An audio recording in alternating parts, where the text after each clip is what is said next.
Yeay, akhirnya aku diterima di UNS. Terus aku harus ngekos di mana ya? Sepertinya aku harus mempertimbangkan lokasi yang strategis, jarak yang tidak jauh, akses transportasi yang mudah, harganya yang murah, dan keamanan yang terjamin. Tanpa aku sadari, ternyata aku sedang menerapkan ilmu geografi dalam kehidupan sehari-hariku. Geografi adalah ilmu yang mempelajari terkait dengan lokasi serta persamaan dan perbedaan atau variasi peruangan atas fenomena alam maupun fenomena manusia di atas permukaan bumi. Geografi berasal dari bahasa Yunani yaitu geo yang artinya bumi dan grafien yang artinya menulis atau menjelaskan. Secara umum, objek geografi dibagi menjadi dua jenis, yaitu objek material dan objek formal.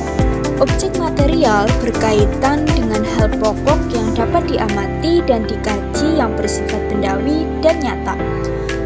Objek material geografi berupa fenomena geosfer, yaitu segala peristiwa alam yang terjadi pada bumi. Fenomena geosfer meliputi litosfer atau lapisan batuan, atmosfer atau lapisan udara, biosfer atau kumpulan makhluk hidup, hidrosfer atau lapisan air, dan antroposfer atau kumpulan manusia. Dalam ilmu geografi, kita juga akan mengenal tentang konsep esensial geografi. Konsep esensial geografi adalah hal pokok yang menjadi kekhasan ilmu geografi dalam menjelaskan berbagai fenomena geografis. Terdapat 10 konsep utama geografis yang perlu kamu ketahui. Yang pertama yaitu konsep lokasi. Konsep ini berhubungan dengan letak suatu tempat yang ada di permukaan bumi. Lokasi dibagi menjadi dua, yaitu lokasi absolut atau astronomis dan lokasi relatif atau geografis. Lokasi absolut atau astronomis adalah letak suatu tempat dihubungkan dengan garis lintang dan garis bujur. Garis lintang adalah garis-garis paralel pada bola bumi yang sejajar dengan khatulistiwa. Sedangkan garis bujur adalah semua garis yang menghubungkan antara kutub utara dengan kutub selatan yang tegak lurus dengan garis khatulistiwa. Contohnya, letak absolut Indonesia berada pada 6 derajat lintang utara sampai 11 derajat lintang selatan dan 95 derajat bujur timur sampai 141 derajat bujur timur. Sedangkan lokasi relatif atau geografis adalah letak dilihat dari posisinya di muka bumi dapat berubah tergantung daerah di sekitarnya. Contohnya, Indonesia berada di antara 2 benua dan 2 samudra. Selanjutnya yaitu konsep jarak. Konsep ini berhubungan dengan batas pemisah antara dua tempat yang berbeda dan berkaitan dengan lokasi.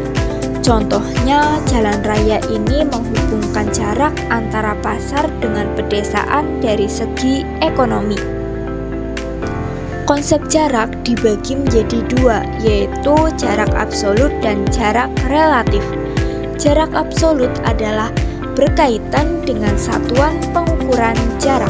Contohnya, jarak antara Kecamatan Petanahan dengan Kabupaten Kebumen adalah 17 km.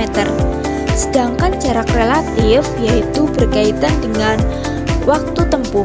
Contohnya, Kecamatan Petanahan dengan Kabupaten Kebumen ditempuh dengan menggunakan naik motor memerlukan waktu 30 menit. Selanjutnya yaitu konsep keterjangkauan. Konsep ini berkaitan dengan hubungan antara satu tempat dengan tempat yang lainnya, berkaitan dengan ketersediaan sarana dan prasarana angkutan atau alat komunikasi. Keterjangkauan juga dapat diartikan sebagai mudah atau tidaknya suatu tempat untuk dijangkau. Yang paling mempengaruhi keterjangkauan adalah Medan.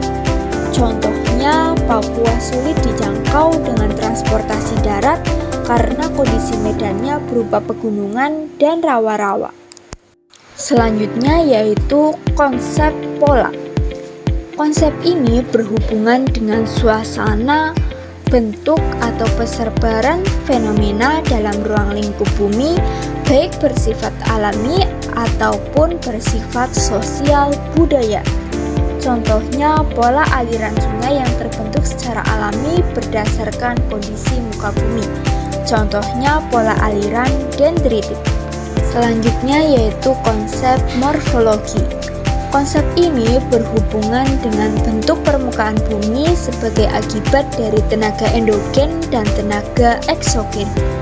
Contohnya, morfologi daratan berupa gunung, pegunungan, dataran rendah, dataran tinggi, dan lain sebagainya.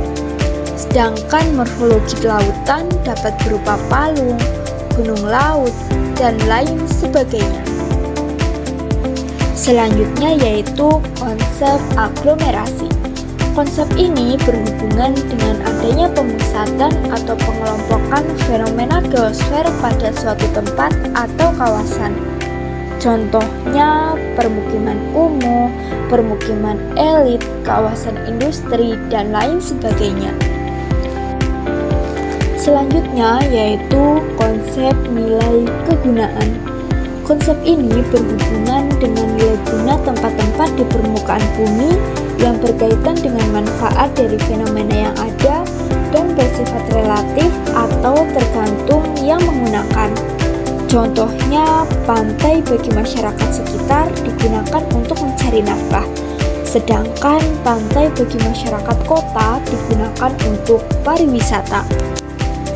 Konsep selanjutnya yaitu konsep interaksi dan interdependensi. Konsep ini berhubungan dengan hubungan saling mempengaruhi dan ketergantungan antara gejala di permukaan bumi. Contohnya hubungan antara desa dengan kota. Desa menyediakan bahan pangan untuk kota. Sebaliknya, desa membutuhkan lapangan pekerjaan di kota.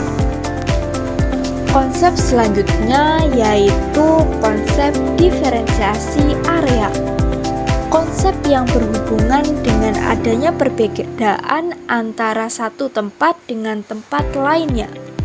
Setiap wilayah pasti akan memiliki karakteristik sendiri dan pasti memiliki perbedaan dengan wilayah lainnya. Contohnya, daerah gurun memiliki suhu yang lebih panas dibandingkan dengan daerah tropis, sehingga sangat sedikit mamalia yang mampu hidup dengan baik di daerah tersebut. Selanjutnya yaitu konsep keterkaitan keruangan. Konsep ini berhubungan dengan adanya keterkaitan antara persebaran fenomena yang satu dengan fenomena lainnya di suatu tempat, baik yang menyangkut fenomena alam maupun fenomena sosial. Contohnya, pada lahan yang miring saat turun hujan akan berpotensi tanah longsor. Untuk memperdalam materi yang